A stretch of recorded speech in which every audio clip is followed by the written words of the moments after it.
Gimana? Udah merasa buka aurat pas nggak pakai masker? So, kali ini Mimin akan menceritakan alur film yang berjudul Surviving the Wild yang rilis tahun 2018. Mengisahkan perjalanan seorang anak ke sebuah gunung ditemani oleh anjing dan hantu mendiang kakeknya. Mau tahu gimana serunya perjalanan itu? Langsung aja kita masuk ke alur ceritanya. Let's go!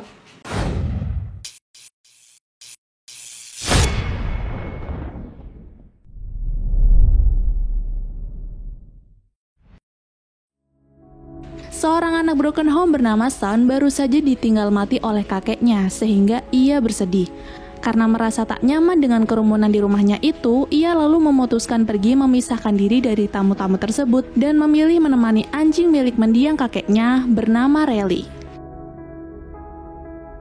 Tapi tidak lama kemudian ibunya menghampiri Shaun untuk mengajaknya masuk ke dalam rumah. Akan tetapi Shaun malah membicarakan Rally yang ingin ia rawat dan dibawa bersamanya. Tapi sayang, ibunya menolak karena apartemen miliknya tak diperkenankan ada anjing. Di tengah pembicaraan mereka, hantu kakeknya hadir juga di sana untuk membantu Shaun berbicara dengan ibunya. Nah, di sini keberadaan sang kakek hanya dapat dilihat oleh Shaun yang seringkali membuat Shaun tertawa sendiri melihat tingkah kakeknya itu. Karena tadi Shaun tidak diperbolehkan membawa Rally tinggal di apartemen ibunya, dia meminta izin untuk tinggal dengan ayahnya, tapi si ibu masih kekeh dengan pendiriannya. Dia bahkan memberi alasan jika hotel tempat tinggal mantan suaminya itu juga tidak boleh ada hewan. Shaun yang kesal pun akhirnya masuk ke rumah lagi. Di dalam, ketika Shaun sedang menikmati kue, ayahnya datang menghampirinya sambil membawa bingkisan. Karena rencana Shaun dengan kakeknya belum tersampaikan, yaitu mendaki ke Gunung Delilah, Shaun pun mengajak ayahnya untuk mendaki bersama sekaligus menaruh abu kakeknya di gunung tersebut. Tapi ayah menolak dengan alasan pekerjaannya sangat banyak. Sesaat kemudian ibunya juga menghampiri mereka.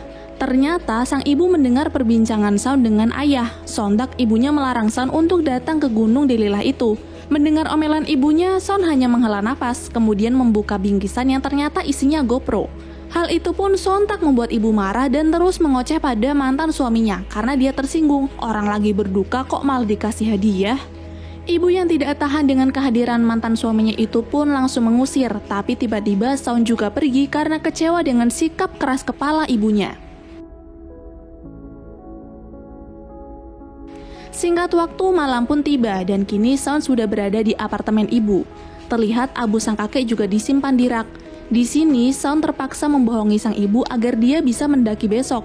Dia beralasan akan diajak ayahnya ke sebuah konvensi, tapi dia ingin diantar lebih dulu ke rumah kakek untuk menengok Rally.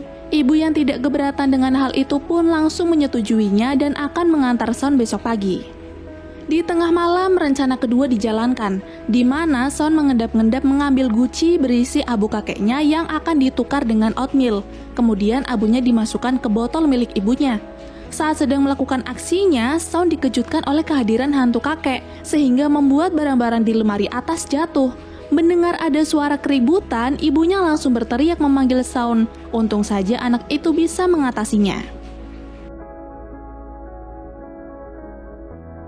Keesokan harinya, Shaun pergi diantar ibu menggunakan mobil ke rumah kakek.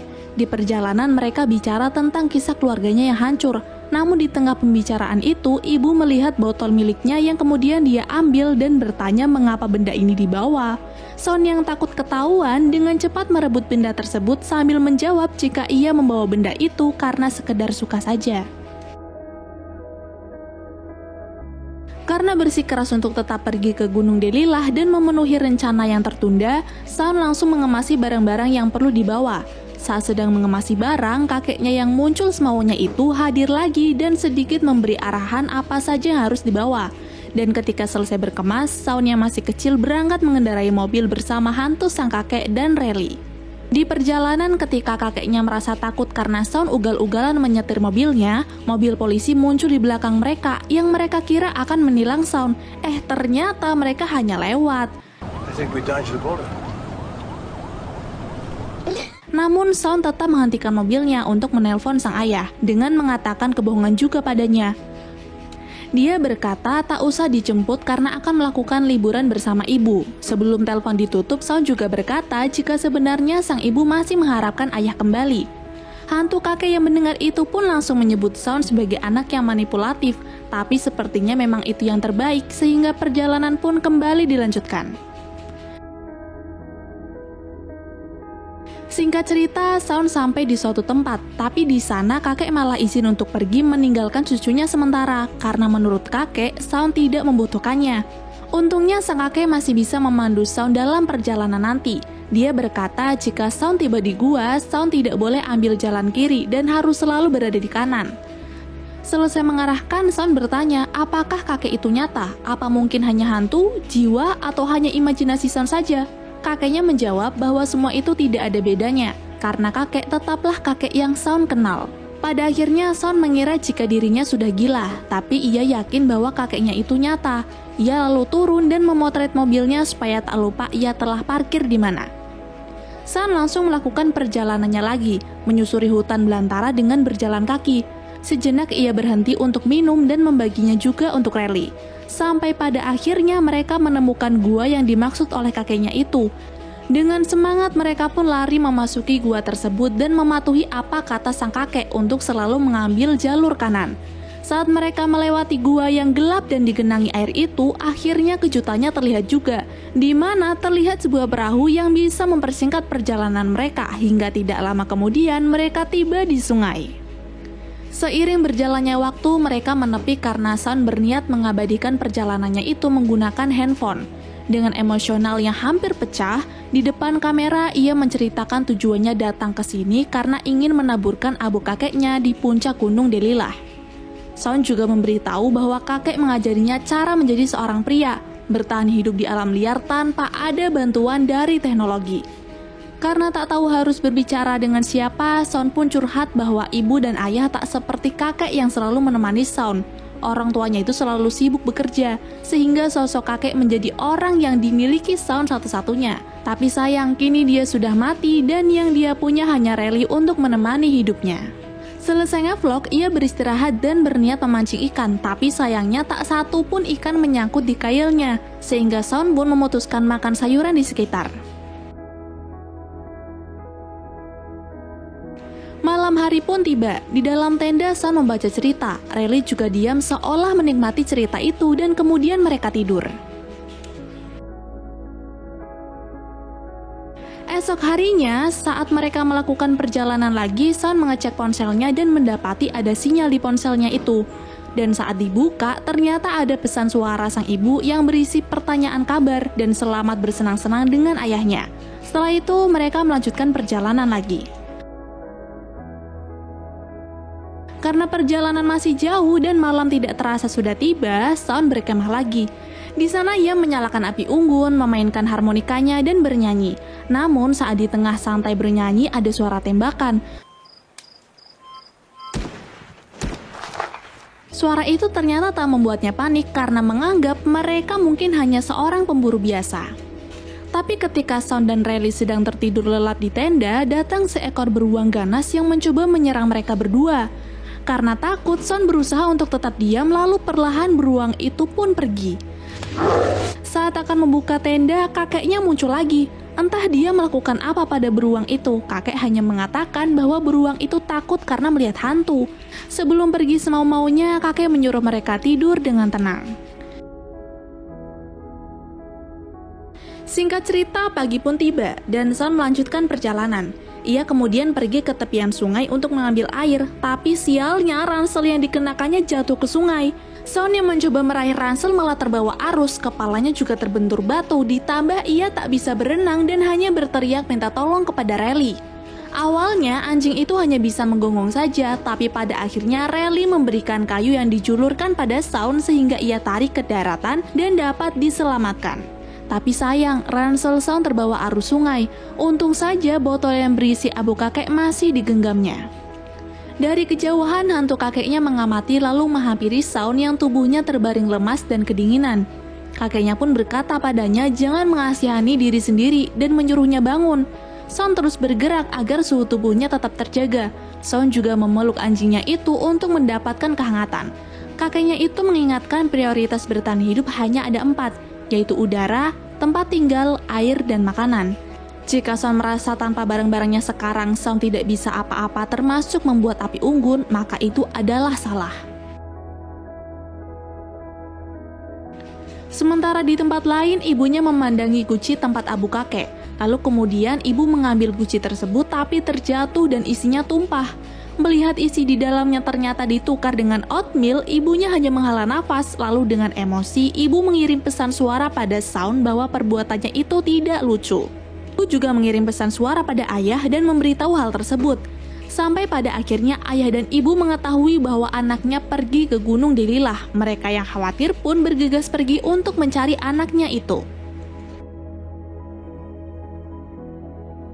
Ayah tiba duluan di rumah kakek. Setelah ibu tiba, mereka mengecek rumah lebih dulu. Tapi sial, di sana tak ada siapa-siapa. Mobil tua milik kakek juga tak ada di sana.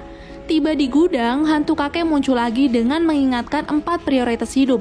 Entah anaknya itu mendengar atau tidak ya, tapi ibu mengingat 4 prioritas tersebut. Hingga mereka pun dengan cepat berkemas dan pergi menyusul Sound ke Gunung Delilah. Karena tak tahu arah, mereka mampir untuk bertanya. Tapi orang yang ditanyai bilang bahwa jalan itu tak bisa dilalui mobil biasa. Ayah kemudian melihat orang yang ditanyainya itu punya mobil jeep, sehingga dia pun memohon untuk meminjam jeepnya, sedangkan mobil istrinya digunakan sebagai jaminan. Setelah negosiasi itu selesai, akhirnya ayah dan ibu bisa melanjutkan perjalanannya lagi. Kembali ke Sound, terlihat anjingnya terbaring lemas karena dehidrasi. Sound bingung dan menjadi emosi karena ranselnya hanyut, membuat perlengkapannya juga hilang. Dan yang dia punya saat ini hanyalah botol berisi abu sang kakek. Tiba-tiba kakeknya muncul. Dia menyuruh Sound untuk menggunakan apa saja yang dia punya. Namun ia menolak untuk menggunakannya karena ia berjanji akan menaburkan abu di puncak gunung itu. Sound yang tak mau botolnya diganti dengan air pun berlari ke sungai dan berusaha memikirkan caranya mengambil air. Hingga pada akhirnya kakek menyarankan Sound untuk mencari sesuatu. Sound menengok-nengok di sekitarnya dan entah karena keajaiban atau kebetulan ransel itu ketemu. Dengan rasa bahagia, Sound berlari mengambil ransel tersebut dan bergegas mengambil air untuk Rally yang sedang dehidrasi. Singkat cerita, mereka kembali melakukan perjalanan, namun saat Sound dan Rally sudah pergi, ada 2 orang yang tentunya jahat telah mengetahui keberadaan mereka dengan melihat jejak kaki anjing. Di tempat lain, Sound yang sedang beristirahat sebentar mulai berbicara dengan hantu kakek. Tapi kemudian kakeknya itu memberitahu ada orang yang mengikuti Sound dan dengan cepat menyuruh Sound untuk bersembunyi. Hai. Benar, orang-orang tersebut datang, tapi karena tak melihat apapun, akhirnya mereka meninggalkan tempat tersebut. Saat kembali melanjutkan perjalanan, Sound melihat pondok menyeramkan. Lalu Sound lari dengan cepat meninggalkan pondok itu karena ia tahu bahwa tempat tersebut ditinggali oleh orang yang mengejarnya tadi. Kemudian ketika hari mulai gelap, Sound membangun tenda untuk istirahat. Setelah itu, ia mencari kayu untuk membuat api unggun, sedangkan Riley ditinggalkan di tenda. Saat sedang mencari kayu, tiba-tiba orang-orang itu datang. Karena panik, Sound langsung berusaha kabur dari orang-orang tersebut. Tapi sayangnya, Sound tetap tertangkap. Riley yang mendengar suara teriakan itu hanya keluar tenda, tapi tak berani menuju sumber suara. Orang-orang itu lalu mengikat Sound di pohon, kemudian menginterogasi dengan siapa Sound datang. Sound pun menjawab bahwa ia datang hanya bersama anjingnya, tapi karena tak percaya, Sound tetap diikat sedangkan orang-orang itu pergi meninggalkannya. Tidak lama kemudian kakeknya datang. Sound yang bingung bertanya harus bagaimana. Kakeknya menyuruh Sound mengotak-atik tali tersebut dengan jarinya, karena hanya itu yang bisa dia lakukan. Intinya adalah berusaha dulu, hasil mah belakangan. Di waktu yang sama, ayah dan ibu sedang dalam perjalanan menyusuri hutan. Namun saat itu ibu tergelincir sehingga pergelangan kakinya kesleo. Ayah pun langsung memperban kaki mantan istrinya itu sambil mengecek postingan Sound. Dan benar, Sound telah mengunggah sebuah video. Singkat cerita, malam pun tiba. Kedua orang tua Sound mendirikan tenda untuk beristirahat. Lalu di sisi lain, kakek menampakkan diri pada Riley dan menyuruhnya istirahat menunggu Sound tiba serta meyakinkan anjing itu bahwa Sound dapat melewati rintangan yang ada. paginya Son berhasil melepaskan diri. Ia langsung mengambil botol di dekat penjaga yang sedang tidur, tapi sayang orang itu terbangun dan langsung menodongkan senapan pada Son. Untung aja nih bocah itu tak kehilangan akal. Mengetahui jika mereka adalah pengedar narkoba, Son memberitahu bahwa dirinya juga memiliki barang yang sama tapi berbentuk abu. Karena penasaran, mereka pun mendekatkan kepalanya ke botol itu tanpa mereka tahu jika Son akan melemparkan abu kakeknya ke wajah mereka. Memiliki kesempatan untuk kabur, Son bergegas melarikan diri. Di waktu yang sama, ayah dan ibu juga melanjutkan perjalanan hingga pada akhirnya mereka berhasil bertemu dengan Son. Son yang panik dengan cepat mengajak orang tuanya untuk kabur. Namun karena kebingungan, ayah dan ibu masih minta penjelasan sampai tiba-tiba orang jahat itu datang. Untungnya Rally datang tepat waktu dan langsung menyerang salah satu orang tersebut hingga terjatuh. Tapi satu yang lain menembak Rally. Melihat itu, ayah tak tinggal diam dong. Ia memukul orang yang menembak Rally dengan kayu hingga akhirnya orang-orang itu pun menyerah. Di tengah kesedihannya, kakeknya muncul lagi. Ia mengatakan bahwa sebenarnya tanpa tertembak pun Rally tidak akan bertahan lama lagi. Tapi di sini Son membawa Rally mati dengan cara terhormat. Setelah itu mereka melanjutkan berjalan ke puncak. Ayah menggendong Rally sedangkan Son membantu ibunya berjalan. Singkat cerita, mereka semua tiba di puncak Gunung Delilah. Di titik-titik perpisahannya, mereka berbincang lagi untuk mengganti nama puncaknya menjadi Puncak Rally. Son pun setuju. Di sini Son meminta maaf karena telah melempar abu kakeknya ke wajah orang-orang jahat itu. Dan ternyata kakek tidak masalah. Ia menjelaskan bahwa abu itu bukan apa-apa. Abu hanyalah sekedar abu, karena jiwanya selalu bersama Son. Kemudian Son meminta kakeknya menutup mata. Ia hendak memberi kejutan padanya, di mana Son melemparkan abu kakek dari puncak sambil menangis dan mengucapkan salam perpisahan. Di waktu yang sama Rally juga mati, tapi Son hanya bisa menangis dan mengiringi kepergian mereka. Di detik terakhir, kakek kembali menapakkan diri lalu melambaikan tangan kepada ibu. Ibu sedikit terkejut dan mengira ia sudah gila, tapi Son berkata jika keberadaan kakek memanglah nyata dan dia akan selalu ada. Lalu film pun berakhir.